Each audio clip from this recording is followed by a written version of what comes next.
Hi hello നമസ്കാരം. സജീന വ്ളോഗ്സിലെ പുതിയൊരു വീഡിയോയിലേക്ക് എല്ലാവർക്കും സ്വാഗതം. അതെ, യൂട്യൂബ് ചാനലിലാണ് ഇത് കാണുന്നതെങ്കിൽ ഈ ചാനൽ ഒന്ന് സബ്സ്ക്രൈബ് ചെയ്തേക്കണേ. വീഡിയോ ഇഷ്ടപ്പെട്ട ലൈക്കും കമൻറ്റും ഷെയറും ചെയ്യാൻ മറക്കരുത്. വീഡിയോ ഫുള്ള് കാണുക. ഞാൻ ഇതിന് മുന്നേ ഇട്ടൊരു വീഡിയോയ്ക്കകത്ത് ഞാൻ ലാസ്റ്റ് പറഞ്ഞിരുന്നു അടുത്ത ഇടുന്ന വീഡിയോ ഒരു കോമഡി വീഡിയോ ആണെന്ന്. അപ്പോൾ എന്തായാലും ആ വീഡിയോ എന്താണെന്ന് ഞാൻ പറയാം. ഇത് ഒരു റിയാക്ഷൻ വീഡിയോ തന്നെയാണ്, പക്ഷേ അത് ഒരാൾക്ക് മാത്രമല്ല, കുറേ ആൾക്കാർക്ക് വേണ്ടിയിട്ടുള്ള റിയാക്ഷൻ വീഡിയോ ആണിത്. അത് പക്ഷേ ഞാൻ റിയാക്ഷൻ വീഡിയോ എടുക്കുകയോ അത് കട്ട് ചെയ്യുകയോ അതിൻ്റെ പാർട്ട് കേൾപ്പിക്കുകയോ ചെയ്യുന്നില്ല. മൊത്തത്തിൽ ടോട്ടലി ഞാൻ എല്ലാവർക്കും കൂടെ വേണ്ടിയിട്ട് ഒരൊറ്റ വീഡിയോയിൽ ഒതുക്കാൻ തന്നെ തീരുമാനിച്ചു. അതല്ലാതെ ഓരോരുത്തരെ എടുത്ത് ഒരു 4-5 വീഡിയോ ചെയ്യാനൊരു താല്പര്യം ഇല്ലാത്തതുകൊണ്ടാണ്. കുറച്ച് 2 ദിവസം കൊണ്ട് ഈ സോഷ്യൽ മീഡിയയിൽ ഭയങ്കരമായിട്ടുള്ളൊരു കോമഡി ഇവിടെ നടക്കുന്നുണ്ട് കേട്ടാ. അതെന്താണെന്ന് വെച്ചാൽ കൊതിക്കറും എന്ന് തന്നെ നമുക്ക് പറയാം. ഇപ്പം നമ്മുടെ വീട്ടിൽ സഹോദരങ്ങളുണ്ട്. കുട്ടിക്കാലത്തൊക്കെ ആണെങ്കിൽ നമ്മൾ എന്തെങ്കിലും ഒരു കുരുത്തക്കേട് കാണിച്ച് അതിന് വേറൊരാൾ കണ്ടുപിടിച്ച് അത് വീട്ടിൽ ചെന്ന് പറഞ്ഞാൽ അടി കിട്ടുമെന്ന് ഉറപ്പുള്ള ഒരു സംഗതിയാണെങ്കിൽ ഇവനെ നമ്മൾ പേടിക്കും. ആരെ? എൻ്റെ അനിയൻ ഇത് കണ്ടുപിടിച്ചു, അയ്യോ അവനിത് കണ്ടല്ലോ, ഇവനിത് വീട്ടിൽ പറയും എനിക്ക് അടി കിട്ടുമല്ലോ, എനിക്ക് പേടിപ്പിക്കും. അപ്പം നമ്മൾ എന്ത് ചെയ്യും? എൻ്റെ പേടി അവനത് മുതലാക്കും. മനസ്സിലായ? എൻ്റെ പേടി അവൻ മുതലാക്കും. ഒരു പക്ഷെ അവൻ ചോദിക്കുന്നത് എന്തായിരിക്കും? ചിലപ്പോൾ എൻ്റെ ഇരിക്കുന്ന പെൻസിലായിരിക്കും, അല്ലെങ്കിൽ എൻ്റെ ഇരിക്കുന്ന പൈസ ആയിരിക്കും, അല്ലെങ്കിൽ എനിക്ക് തിന്നാൻ നമുക്ക് കഴിക്കാൻ തരുന്ന എന്തെങ്കിലും ഉണ്ടെങ്കിൽ അത് എനിക്ക് എന്നുള്ള രീതിയിലായിരിക്കും നമ്മളത് ചോദിക്കുക. അപ്പം നമ്മൾ എന്ത് ചെയ്യും? നമ്മുടെ നിഷ്കളങ്ക മനസ്സുകൊണ്ട് ഇത് കൊടുത്തു കഴിഞ്ഞാൽ പിന്നെ പ്രശ്നം തീർന്നല്ലേ, അവൻ വീട്ടിൽ പറയത്തില്ലല്ലോ എന്നുള്ള ഒരു ധൈര്യം കൊണ്ട് നമ്മൾ എന്ത് ചെയ്യും? നമ്മുടെ കയ്യിലിരിക്കുന്ന എന്താണോ അത് അവർക്ക് അവൻ കൊടുക്കും. ഇപ്പം കഴിക്കാനുള്ളതാണ് നമ്മൾ കൊടുക്കുന്നതെങ്കിൽ അത് കഴിച്ചു കഴിയുമ്പോഴത്തേക്ക് അവനും കഴിച്ചു തീർന്നു കഴിഞ്ഞാൽ പിന്നെ നമുക്ക് തിരിച്ച് ചോദിക്കാൻ പറ്റുമോ? ഇല്ല. അപ്പം നിങ്ങൾ വളരെ വ്യക്തമായിട്ടും ഇത് സ്പഷ്ടമായിട്ടും മനസ്സിലാക്കിക്കൊണ്ട് തന്നെ കേൾക്കണം ഈ ഒരു റീസൺ ഞാൻ പറയുന്നത്. അത് കഴിഞ്ഞിട്ട് എന്ത് ചെയ്യും? പിന്നെ ഇവനത് കഴിച്ചു കഴിഞ്ഞാൽ പിന്നെ എന്തെങ്കിലും വിഷയം വരെ പറയും, ഇപ്പം ഞാൻ പറഞ്ഞു കൊടുക്കും എന്ന് പറഞ്ഞ് നമ്മളെ ഭീഷണിപ്പെടുത്തി അത് എള്ളുള്ള കാലം അങ്ങ് ഭീഷണിപ്പെടുത്തിക്കൊണ്ടിരിക്കുന്നേ. അതായത് പിന്നെ നമ്മളെ എന്തെങ്കിലും ഒരു ഡ്രസ്സ് ആണെങ്കിൽ പോലും അത് അവന് അതങ്ങോട്ട് ഇടണമെന്ന് മേടിച്ച് കുഞ്ഞിലെ ഇടുമ്പോൾ നമ്മളില്ല ആണുങ്ങൾ കൊച്ചു ആമ്പിളരും ഇവിടെ എല്ലാം ഒരേ കണക്കത്തെ ഡ്രസ്സല്ലേ ഇടുന്ന കുഞ്ഞിലെ. അപ്പം അത് മേടിക്കാൻ വേണ്ടി അത് നമ്മൾ എടുത്തിടാൻ പോവുകയാണെങ്കിൽ പറയും അതെനിക്ക് തടി, ഇത് ഞാൻ പറഞ്ഞു കൊടുക്കുകയും അങ്ങനെ ഭീഷണിപ്പെടുത്തി നമ്മളെ ഓരോന്ന് മേടിച്ചുകൊണ്ടിരിക്കുക. അത് കഴിഞ്ഞ് അത് കൊടുത്തു കഴിഞ്ഞ് അവരിട്ട് കഴിഞ്ഞ് അത് കഴുകി ഉമ്മ വേറെ കൊണ്ടു തന്നു കഴിഞ്ഞു. അത് കഴിഞ്ഞ് വീണ്ടും എന്തെങ്കിലും വിഷയം വരുമ്പോൾ വീണ്ടും ഈ പ്രശ്നം എടുത്തിടും. ഞാനിപ്പോൾ പറഞ്ഞു കൊടുക്കും എന്ന് ഭീഷണിപ്പെട്ട് നമ്മളെ അങ്ങ് മുൾമുനയിൽ നിർത്തിയിട്ട് അവർക്ക് ആവശ്യമുള്ള കാര്യങ്ങളെല്ലാം അങ്ങ് സാധിക്കും. 1, 2, 3, 4, 5, 6 അങ്ങനെ ഇങ്ങനെ നീണ്ടു പോക ഈ നമ്മൾ ചെയ്ത ഒരു തെറ്റ്, നമ്മൾ ചെയ്ത ആ ഒരു തെറ്റിന്റെ കാഠിന്യം അങ്ങ് കുറയും. ഒരു പക്ഷേ നമ്മൾ ചെയ്ത ആ സ്പോട്ടിൽ തന്നെ വീട്ടുകാരുടെ അടുത്ത് പറഞ്ഞ് നമുക്ക് അന്നേരം അടി ഉറപ്പാണ്. ഇതിപ്പോൾ കുറേ കഴിഞ്ഞ് കഴിയുമ്പോഴത്തേക്ക് അതിൻ്റെ കാഠിന്യം അങ്ങ് കുറയുമല്ലോ. കുറയുന്ന സമയത്ത് നമ്മൾ ബുദ്ധിപൂർവ്വം ചിന്തിക്കും, ഇനിയിപ്പോൾ അവനൊന്നും കൊടുക്കത്തില്ല, പറയുന്നത് പറയട്ടെ എന്നൊരു ഭാവമായിരിക്കും നമ്മളെ മനസ്സിലുണ്ടാകുന്നത്.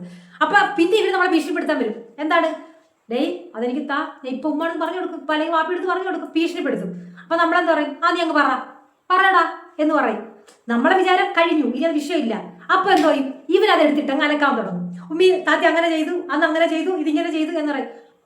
ആദ്യമായി പോടാ. ഇതാണ് പിന്നത്തെ മൈൻഡ്. അതായത് ആര്യ കഞ്ഞി പഴങ്കഞ്ഞി. അതുപോലെയുള്ളൊരു കാര്യമാണ് ഇപ്പൊ സോഷ്യൽ മീഡിയയിൽ നടക്കുന്നത്. മനസ്സിലായ? രേണുസുതിയും പിന്നെ ബിഷപ്പുമായിട്ട് പോട്ടി ചകട നടന്നുകൊണ്ടിരുന്ന സമയത്ത് ബിഷപ്പ് പല കാര്യങ്ങളും പല വ്ലോഗർമാരെടുത്ത് വിളിച്ചു പറയുകയും അവരവിടെ ഇങ്ങോട്ട് നിർദ്ദേശങ്ങൾ കൊടുക്കുകയും ചെയ്തുകൊണ്ടിരുന്ന വോയിസ് ക്ലിപ്പ് മനസ്സിലാക്കണം. ഇത് പബ്ലിക്കിൽ വന്നിട്ടുള്ള വോയിസ് അല്ല, റിയലി കൂടുതലായിട്ടും അവരുടെ പേഴ്സണൽ ചാറ്റാണ്. മനസ്സിലായ? അതാണ് ഈ സോഷ്യൽ മീഡിയയിൽ കൂടുതലും തന്തയില്ലായ്മ കാണിക്കുന്ന ആൾക്കാരാണ് കൂടുതലും ഉള്ളത്. അപ്പോൾ ഒരു കാര്യം വളരെ ശ്രദ്ധിച്ചോണം. ഇനി സോഷ്യൽ മീഡിയയിൽ ഏത് വ്ളോഗർമാരായാലും വ്ളോഗറത്തികളായാലും ഒരാളെ കോണ്ടാക്ട് ചെയ്യുമ്പോൾ വളരെ കെയർഫുൾ ആയിരിക്കണം. കാരണം അവർക്കൊന്നും മാനുഷിക ബന്ധങ്ങളോ ഒരു പിന്നെ കടപ്പാടോ ഉള്ളവരല്ല. അന്നത്തെ കാര്യങ്ങൾ സാധിച്ചെടുക്കുക, അത് മാത്രമാണ് ഇവരുടെ ഒരു ലക്ഷ്യം. നാളെ ഒരു സമയത്ത് അവർക്കൊരു കണ്ടന്റ് ഇല്ലാതെ വന്നാൽ ഇത് തന്നെ ഒരു കണ്ടന്റായിട്ട് യൂസ് ചെയ്യും. അതാണ് ഇപ്പം നടന്നുകൊണ്ടിരിക്കുന്നത്. അതിപ്പോൾ ഒരുപാട് പേരെടുത്ത് ചെയ്യുന്നുണ്ട്. ആദ്യത്തെ കാര്യം ഞാൻ പറയാം. ഈ അനൂപ് അയാൾക്കെതിരെ രേണുസുതിയുടെ അച്ഛൻ കൊണ്ട് കേസ് കൊടുത്തിട്ടുണ്ട്.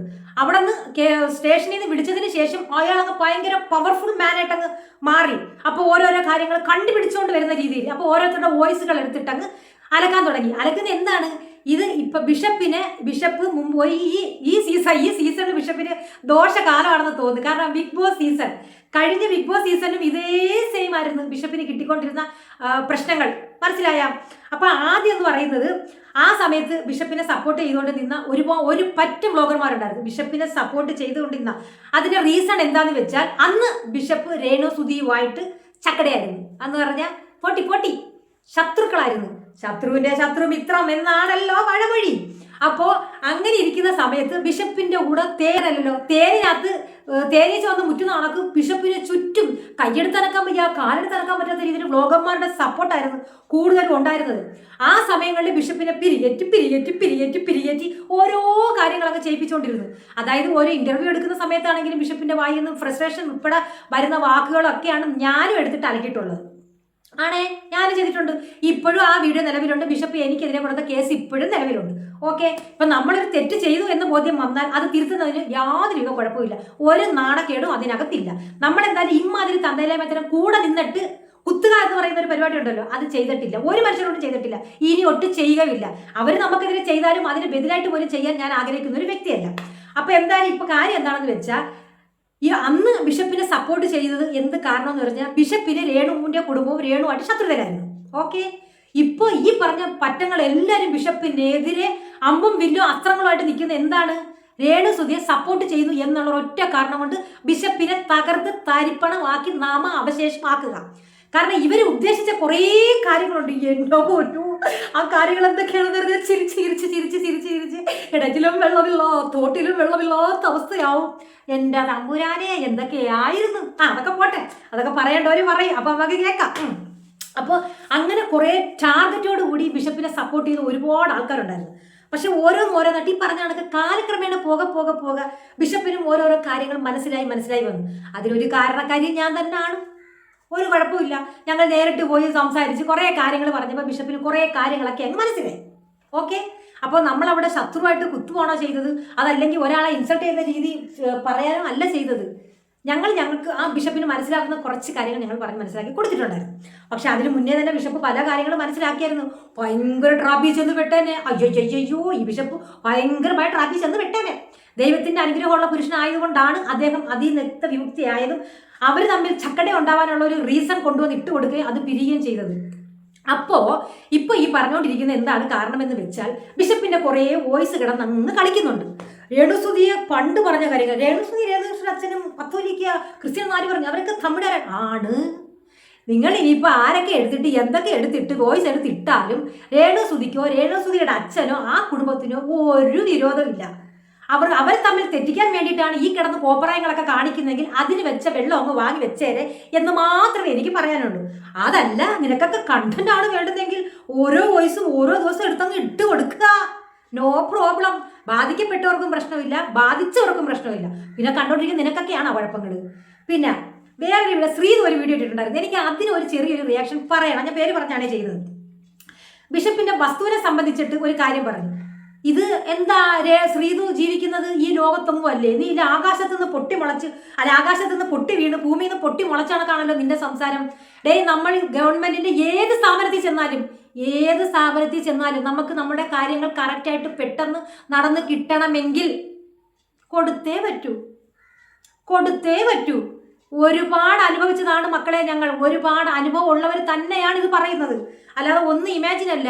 പിന്നെ ആ ഒരു പ്രശ്നം എന്താണെന്ന് വെച്ചാൽ, ബിഷപ്പിന്റെ ആദ്യത്തെ വോയിസ് അനു വിട്ടത് എന്താണെന്ന് വെച്ചാൽ, ഞാൻ ഇങ്ങനെ പഞ്ചായത്തിൽ ഞാൻ പോയിരുന്നു, അവിടെ ചെന്ന് എല്ലാവരെയും കണ്ടു, വേണ്ടുന്നതൊക്കെ ചെയ്തു, എന്നിട്ടും അവരിത് ചെയ്യുന്നില്ല എന്നൊക്കെ വെച്ച് വളച്ചൊടിച്ചാണ് ശ്രീതു പറഞ്ഞിരിക്കുന്ന വോയിസ് കേട്ടിട്ട് ശ്രീതു പറഞ്ഞിരിക്കുന്നത് എന്താണ്, ബിഷപ്പിന്റെ വസ്തു ബിഷപ്പ് വാരിൽ നിന്നൊക്കെയോ തട്ടിയെടുത്തതാണ്, അത് ക്ലിയർ ആയിട്ടുള്ള വസ്തുവല്ല, അതിൻ്റെതാണ് ബിഷപ്പ് പറഞ്ഞത്. എന്നാലല്ല, ഒരു കാര്യം ഞാൻ പറയും. ഇപ്പൊ എനിക്കൊരു 10-25 സെന്റ് സ്ഥലമുണ്ടെന്ന് വിചാരിച്ചു. അത് നല്ല രീതിക്ക് ഞാൻ കരമടച്ചുകൊണ്ടിരിക്കുന്നതാണെങ്കിൽ അത് എൻ്റെ സ്വന്തം തന്നെയാണ്. അതിന് വേറൊരാൾ പുറത്ത് നിൽക്കുന്ന ഒരാളെന്ന് പറഞ്ഞാൽ അത് എൻ്റെ ആയിരുന്നു അല്ലെങ്കിൽ അത് എൻ്റെ ആണ് എന്ന് പറഞ്ഞിട്ട് യാതൊരുവിധ കാര്യവുമില്ല. നമ്മൾ ഒരു വസ്തു ഒരാൾക്ക് കൊടുത്ത് അവരത് കരമടച്ച് രസീത് കൈപ്പറ്റി കഴിഞ്ഞാൽ ആ വസ്തുവിനകത്ത് വേറെ യാതൊരുവിധ പ്രോബ്ലവും ഇല്ല എന്ന് തന്നെയാണ് അർത്ഥം. മനസ്സിലായ? അപ്പോൾ ആ ഒരു വോയിസ് വന്നത് വസ്തുവിനെ സംബന്ധിച്ചിട്ടുള്ളത് അല്ല. പിന്നെയോ, രേണുസുതിക്ക് വെച്ചു കൊടുത്ത വീടുണ്ടല്ലോ, അതിന് ഇതുവരെയും വീട്ട് നമ്പർ കിട്ടിയിട്ടില്ല. അതായത് കംപ്ലീഷൻ സർട്ടിഫിക്കറ്റ് ഇതുവരെ കിട്ടിയിട്ടില്ല. ഇതേപോലെ ഞാനൊരു 10-12 വീഡിയോ എങ്കിലും ഇട്ടിട്ടുണ്ട്. എന്നാൽ ഇവർ പഞ്ചായത്തിൽ ചെന്ന് അന്വേഷിക്കുമ്പോൾ എന്താണ്, അതിനകത്ത് മഴ സംഭരണി കെട്ടണം, അതും കൂടി കെട്ടിക്കഴിഞ്ഞാലേ കിട്ടുള്ളൂ എന്നൊക്കെയാണ് പറയുന്നത്. ഇതുവരെയ്ക്കും അവർക്കത് കിട്ടിയിട്ടില്ല. ആ വീട്ട് നമ്പർ കിട്ടാൻ വേണ്ടിയിട്ടാണ് ബിഷപ്പ് അങ്ങനെ പറഞ്ഞത്. അവിടെ നിങ്ങൾ അദ്ദേഹത്തെ ഒന്ന് ചിന്തിക്കണം. അദ്ദേഹത്തിന്റെ വസ്തു കൊടുത്തു, ആ വസ്തു ക്ലിയർ ആണ്, കരമടച്ച രസീത് ഉൾപ്പെടെ കൈ കിട്ടിക്കഴിഞ്ഞപ്പം ആ വസ്തു കട്ടാൻ ക്ലിയറായി, അവിടെ അത് ക്ലിയറായി. പിന്നെ ഇവർക്ക് വീടിന് ആഹാരം ഉണ്ടാക്കി കൊടുക്കേണ്ട ആവശ്യമൊന്നും ബിഷപ്പിനില്ലല്ലോ. ബിഷപ്പിന്റെ ഡ്യൂട്ടി അവിടെ കഴിഞ്ഞ് ബിഷപ്പിന്റെ പാട്ടിന് പോയാൽ മതി. എങ്കിലും അവർക്ക് സപ്പോർട്ടായിട്ട് അപ്പോഴും നിൽക്കുന്നു. അതിനിടയ്ക്കാണ് ഈ കുത്തിത്തിരിപ്പുകളും മറ്റേതും ഒക്കെ വന്നുകൊണ്ടിരുന്നത്, ഇവരെ തമ്മിൽ ശത്രുക്കളാക്കുകയും ചെയ്തത്. മനസ്സിലായ? ഈ കംപ്ലീഷൻ സർട്ടിഫിക്കറ്റ് കൊടുക്കേണ്ടത് KHD പീഡോസാണ് കൊടുക്കേണ്ടത്. വീട് മാത്രം വെച്ചു കൊടുത്തിട്ട് മുടിലെ പൊടിയും തട്ടി പോയാൽ പോരാ, അത് പൂർണ്ണമാക്കണം, അത് പൂർണ്ണമാക്കി കൊടുക്കണമായിരുന്നു. ഓക്കെ, അപ്പൊ അതാണ് വിഷയം. പിന്നുള്ള വോയിസ് എന്ന് പറഞ്ഞാൽ ബിഷപ്പ് ഈ ദേഷിച്ചിരുന്ന സമയത്ത് രേണുസുതിയുടെയും രേണുസുതി വീട്ടുകാരെ കുറിച്ച് മോശം പറയുന്നതും രേണുസുതിയുടെ വീടിനടുത്ത് രേണുസുതി അവിടെ താമസിക്കുന്നത് കൊണ്ട് ഞങ്ങൾക്ക് ആ വസ്തു വേണ്ട എന്ന് ബിഷപ്പ് പറഞ്ഞു ഒരു പാൽക്കാരി പയ്യ പാലൊന്ന് തായോ എന്ന് പറഞ്ഞുകൊണ്ട് മുട്ടേന്ന് വിരിയാത്ത പാലിന്റെ മണമാറത്ത ഒരുത്തം വന്ന് കിടന്ന് കൊരയ്ക്കുന്നല്ലേ. അവൻ ഈ വോയിസ് ഒക്കെ എവിടെ നിന്ന് കിട്ടി? അപ്പൊ നിന്നോടൊന്ന് ചോദിക്കട്ടെ, നെക്സോ, നിന്നോടൊന്ന് ചോദിക്കട്ടെടാ, നിനക്ക് ഈ വോയിസ് ഒക്കെ എവിടെ നിന്ന് കിട്ടിയിടാ? ഈ വോയിസ് മാത്രമേ തന്നുള്ളൂ, പക്ഷെ അവർ തന്നൊരു വേറെ കുറച്ച് കാര്യങ്ങൾ കൂടി തരണമായിരുന്നല്ലോ. അതായത് ഗൂഗിൾ പേ, സ്ക്രീൻ റെക്കോർഡ്സ്, അങ്ങനെയുള്ള കുറേ കാര്യങ്ങളും കൂടി തരണമായിരുന്നല്ലോ. ഇത് മാത്രമല്ല, കുറേ വോയിസും കൂടെ ഉണ്ടായിരുന്നു. ഏത്? അതൊന്നും തന്നില്ലടോ. അപ്പൊ നീ ഇതിട്ട് നിന്നെ കൊണ്ട് ഇത് ഇടിപ്പിച്ച് ഇട്ട നിനക്കാണ് മോനെ 7-8 പണി. ഇന്നല്ലെങ്കിൽ നാളെ രാവിലെ മോൻ്റെ വീട്ടിൽ വരും. ഓക്കെ, അപ്പൊ അതൊക്കെ മനസ്സിലാക്കി മോനങ്ങ് വലിയ കൂടി അങ്ങ് കൊമ്പത്തെ മോനവല്ലേ. നേടാ നിന്റെ പ്രായത്തിനൊത്തിരുന്ന് ഉണ്ടാക്കടാ. ഞാൻ നിനക്ക് ഇതിന് മുമ്പേ വീഡിയോ ഇട്ടിട്ടുണ്ട്.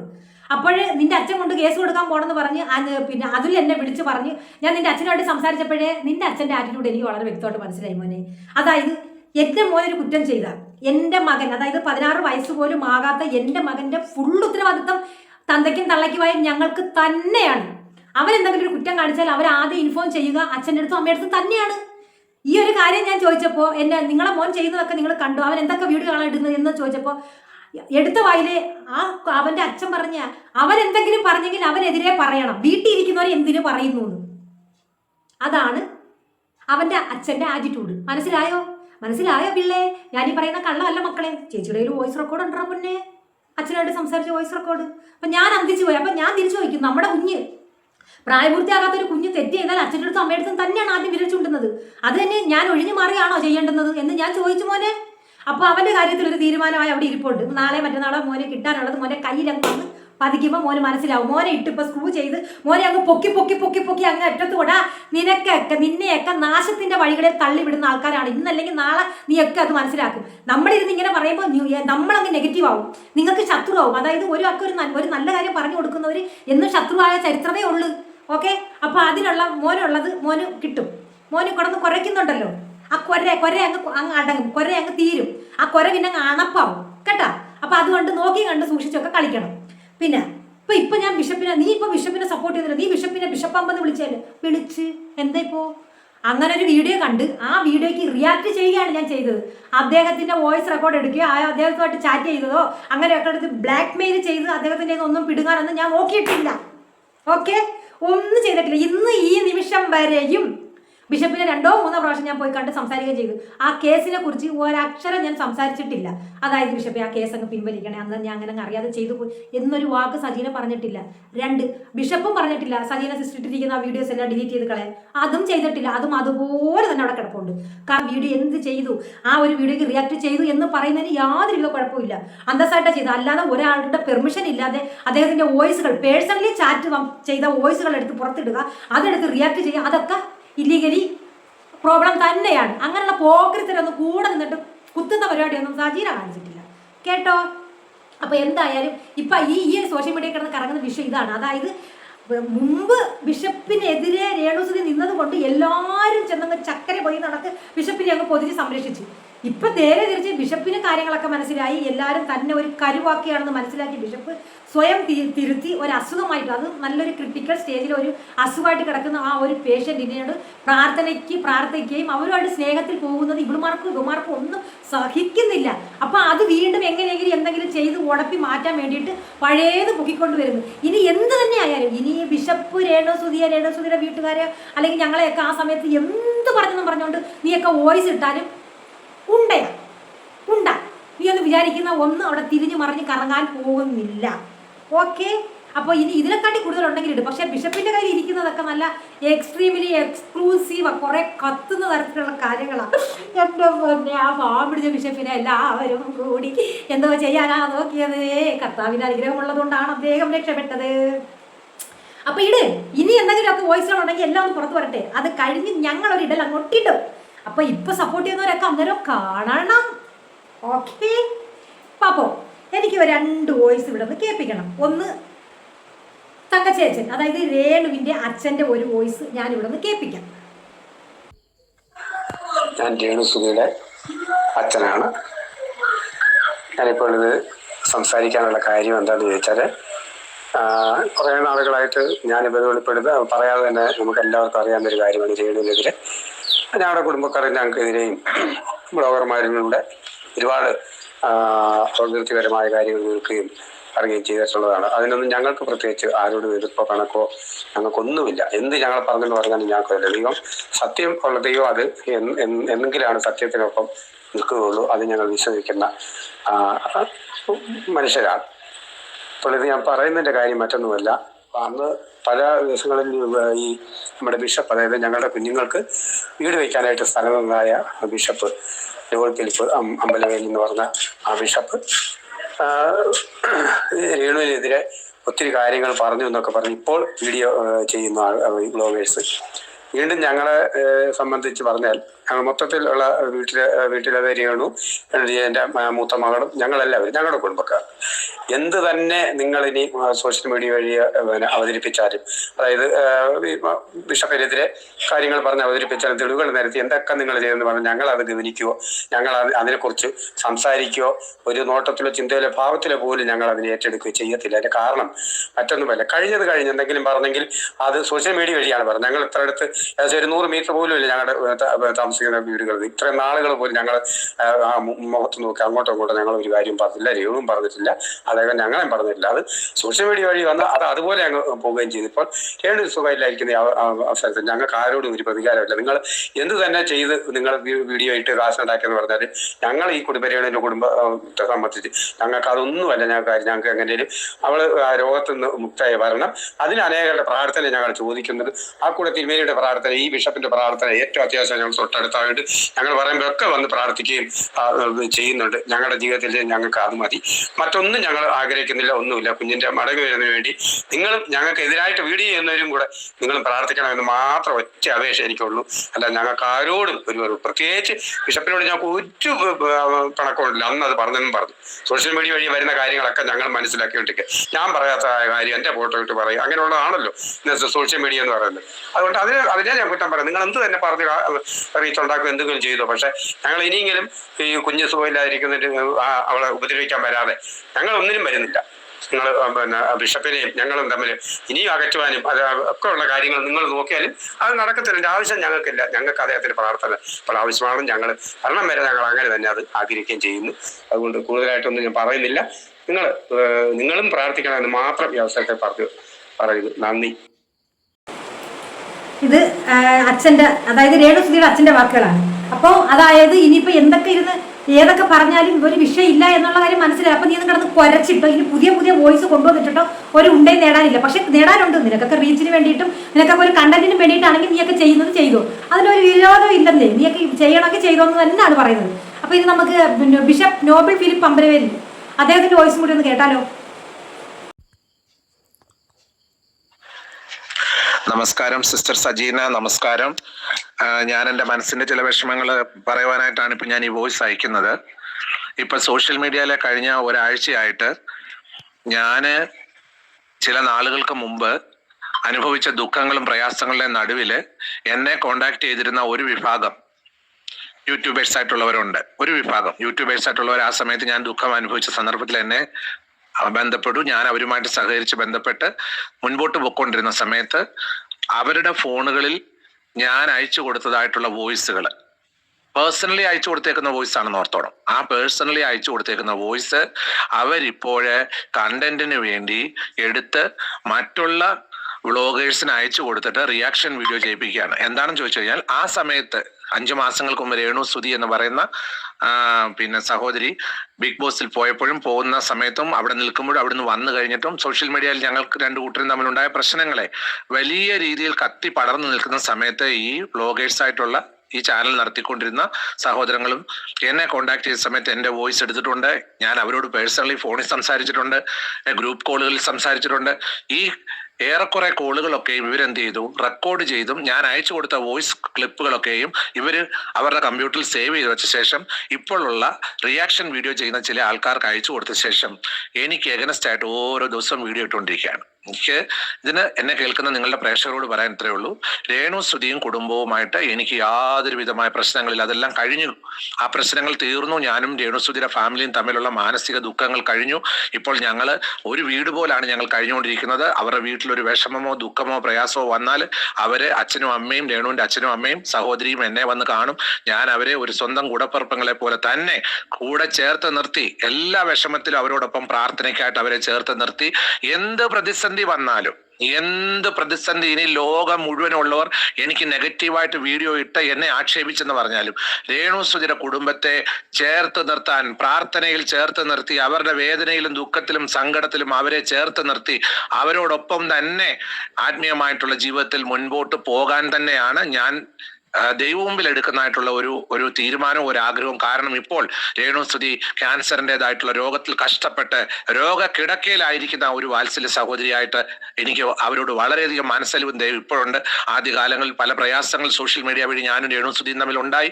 അതെല്ലാം അവസാനിച്ചിരിക്കുകയാണ്. കാലങ്ങളായിട്ട് അത് ഞങ്ങൾ ഉണ്ടായ പ്രശ്നങ്ങളെല്ലാം പരസ്പര സ്നേഹത്തോടെ അങ്ങോട്ടും ഇങ്ങോട്ടും ഞങ്ങൾ പരസ്പരം പൊരുത്തപ്പെട്ട്, മാനസികമായിട്ടും ആത്മീകമായിട്ടും പൊരുത്തപ്പെട്ട് ഇപ്പോൾ പ്രാർത്ഥനയിൽ ആ കുടുംബവും ഞങ്ങൾ ഒരുമിച്ച് മുൻപോട്ട് പോകുന്നുണ്ട്.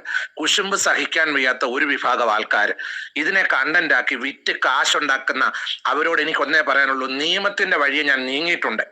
ചിലർക്ക് എഗനസ്റ്റ് ആയിട്ട് ഞാൻ മുഖ്യമന്ത്രിക്കും ആഭ്യന്തരമന്ത്രിക്കും ബഹുമാനപ്പെട്ട കോട്ടയം ജില്ലാ പോലീസ് മേധാവിക്കും എല്ലാം ഞാൻ പരാതി നൽകിയിട്ടുണ്ട്. തീർച്ചയായിട്ടും അവർ ഉടൻ തന്നെ അതിന്റെ നടപടികളുമായിട്ട് വരുന്നതായിരിക്കും. എനിക്ക് പറയാൻ ഇത്രയേ ഉള്ളൂ, ഇനിയെങ്കിലും നിങ്ങൾ നിങ്ങളുടെ കാര്യം നോക്കി പോകൂ. എന്നെയും രേണു സുധിയുടെ കുടുംബത്തെയും തമ്മിൽ അകറ്റാൻ നിങ്ങൾ ശ്രമിച്ചെന്നോർത്ത് നടക്കാൻ പോകുന്നില്ല. നിങ്ങൾ ഇനി എത്ര വോയിസ് ക്ലിപ്പ് ഇട്ടാലും, എന്തെല്ലാം വീഡിയോ ഇട്ടാലും, വോയിസ് ക്ലിപ്പ് ഇട്ടാലും നിങ്ങളുടെ ആ പരിപ്പ് വേഗത്തില്ലെന്ന് ഞാൻ വളരെ വ്യക്തമായിട്ട് ഈ വോയിസിലൂടെ സിസ്റ്റർ സജീനയുടെ പ്രേക്ഷകരോട് ഞാൻ പറയുകയാണ്. അത് നിങ്ങൾ മനസ്സിലാക്കണം. എനിക്ക് അവരോട്, ഈ എതിരിടുന്നവരോട് നിയമം വഴി പോരാടാൻ ഞാൻ തീരുമാനിച്ചിട്ടുണ്ട്. അവരോട് അല്ലാതെ വാഗൊണ്ടോ തിരിച്ചൊരു മറുപടിയായിട്ട് ഒന്നുമില്ല. നിയമം വഴി തന്നെ അവർക്ക് എതിരായിട്ട് മുന്നോട്ട് പോകും. കാരണം പേഴ്സണലി സംസാരിച്ചിരിക്കുന്ന വോയിസ് എടുത്ത് പിന്നെ അത് വേറെ വ്ളോഗേഴ്സിന് അയച്ചു കൊടുത്ത് ഇട്ട് എന്നെ വിറ്റ് അപമാനിക്കുന്ന ഈ വ്ളോഗർമാരോട് നിയമം വഴി തന്നെ പോകാനാണ് എൻ്റെ തീരുമാനം. പിന്നെ ഒരു കാര്യം കൂടെ ഞാൻ ഓർപ്പിക്കുകയാണ്. പിന്നെ എൻ്റെ സാഹചര്യത്തിൽ എനിക്ക് പറയാനുണ്ട്, കഴിഞ്ഞ കാലങ്ങളിൽ ഞാൻ അനുഭവിച്ചതും എന്നെ ഇപ്പോൾ പീഡിപ്പിച്ചുകൊണ്ടിരിക്കുന്ന ചില ആൾക്കാരുണ്ട്, മാനസികമായി പീഡിപ്പിക്കുന്ന ചില ആൾക്കാരുണ്ട്. അവരെ പറ്റിയുള്ള കാര്യങ്ങൾ പൊതുസമൂഹത്തിൽ ഞാൻ പറയേണ്ട ദിവസങ്ങളിൽ എല്ലാം കൃത്യമായി തന്നെ ഞാൻ പറയുകയും എൻ്റെ വേദനകളും എൻ്റെ ദുഃഖങ്ങളും ഞാൻ പറയുകയും ചെയ്യും. അതിന് യാതൊരു സംശയവുമില്ല. നിങ്ങൾ ഇനി എന്നെ എത്ര വേട്ടയാടിയാലും, രേണു സുധിയുടെ കുടുംബത്തെ എന്നെ വേട്ടയാടിയാലും ഞങ്ങളെ തമ്മിൽ അകറ്റാൻ നിങ്ങൾ നോക്കേണ്ട. അത് നടക്കത്തില്ല. ഞങ്ങൾ ഇനിയും ദൈവത്തെ വിളിച്ച് പ്രാർത്ഥിച്ച് ആ കുടുംബവുമായിട്ട് ചേർന്ന് നിന്ന് രേണു സുധിയുടെ രോഗസൗഖ്യത്തിന് വേണ്ടി പ്രാർത്ഥിച്ചുകൊണ്ട് ഒരുമിച്ച് മുൻപോട്ട് പോകാനാണ് തീരുമാനിക്കുന്നത്. ഇത്രയേ ഉള്ളൂ സിസ്റ്റർ എനിക്ക് പറയാനുള്ളത്. ദൈവം നമ്മെ ഓരോരുത്തരെയും അനുഗ്രഹിക്കട്ടെ. Thank you so much. Thank you. കൃമി അടിക്കുന്ന കുറെ ആൾക്കാർ ചോദിക്കും, നീക്ക് ബിഷപ്പേ ഇവളല്ലേ നിങ്ങളാ അത് വിളിച്ചത് ഇത് വിളിച്ചത്, എന്നിട്ട് നിങ്ങൾ എന്താണ് ഇങ്ങനെ ഇപ്പൊ പറയുന്നത്, അവർക്ക് കേസ് വരെ കൊടുത്തില്ലേ, എന്നിട്ട് ഇങ്ങനെ പറയുന്നത് എന്ന് ചോദിച്ചോണ്ട് ഓരോന്ന് വരും.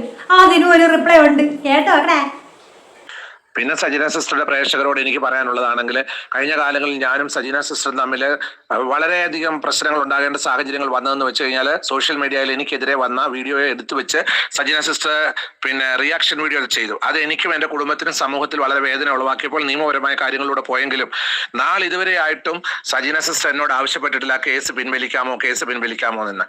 കാരണം ആ നിയമത്തിന്റെ വഴിക്ക് തന്നെ പോകുന്നുണ്ടെന്ന് നിങ്ങൾക്കറിയാം. സജീന സിസ്റ്റർ പ്രേക്ഷകരോട് പറയണം, അതെല്ലാം തന്നെ പരസ്പരം ഞങ്ങൾ സംസാരിച്ചു. അവര് വന്നു എന്നോട്, സജീന സിസ്റ്ററിന്റെ വീട്ടിൽ വന്ന് എന്നോട് ക്ഷമ പറഞ്ഞു, എൻ്റെ കുടുംബത്തിൽ വന്ന് എല്ലാവരോടും സ്നേഹത്തോടെ ബിഹേവ് ചെയ്തു. അങ്ങനെ ഞങ്ങള് സത്യം പറഞ്ഞു കഴിഞ്ഞാൽ ഈ സോഷ്യൽ മീഡിയ വഴി ഈ കേസിനെ മുറുകെ മുന്നോട്ട് കൊണ്ടുപോയി അത് വലിയ പ്രശ്നമാക്കണമെന്ന് ആഗ്രഹിച്ച ഒരു വിഭാഗം ആൾക്കാരുണ്ടായിരുന്നു. അത് മുന്നോട്ട് പോകണമെന്ന് പറഞ്ഞ് കണ്ടന്റ് ആക്കിയ കുറച്ച് ആൾക്കാരുണ്ട്. അവരൊക്കെ സോഷ്യൽ മീഡിയ വഴി നിങ്ങൾ കണ്ടതാണ്. എന്നെ ഇതിനകത്ത് ഒരു ഉപകരണമാക്കി ഉപയോഗിച്ചതാണെന്നുള്ളത് എനിക്ക് മനസ്സിലായി.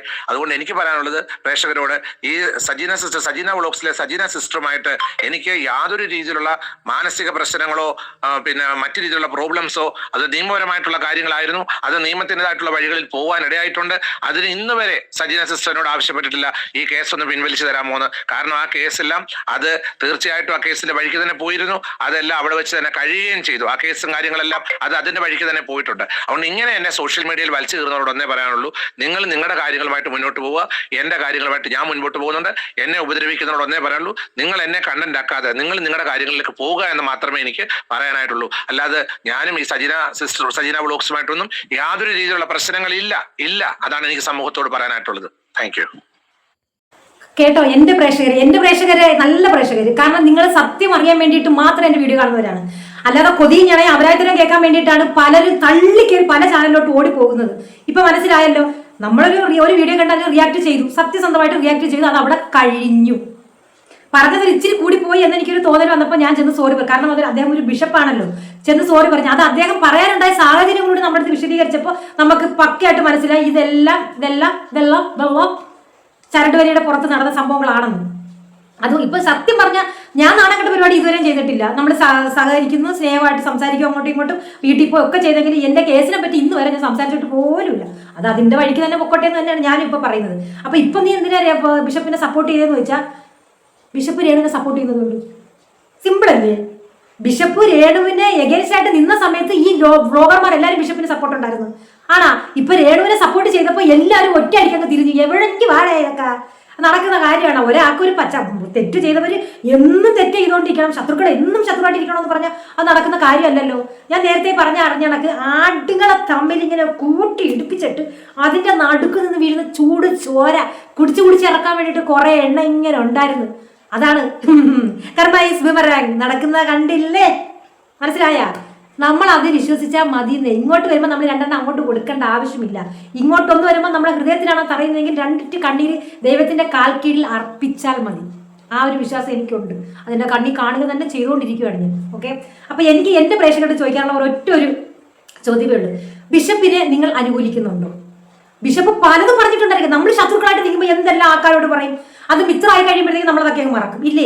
അത് എടുത്തു വെച്ചിട്ടാ നീ പണ്ട് അങ്ങനെ പറഞ്ഞില്ലേ, പണ്ട് ഇങ്ങനെ പറഞ്ഞില്ലേ എന്ന് പറഞ്ഞുകൊണ്ട് ആരും ചെല്ലത്തില്ലല്ലോ. അത് കഴിഞ്ഞ് ഇപ്പൊ ബിഷപ്പിന്റെ ഒരു ആ കുപ്പായത്തിന് യോജിക്കുന്ന സ്വഭാവമാണ് കാണിച്ചുകൊണ്ടിരിക്കുന്നത്.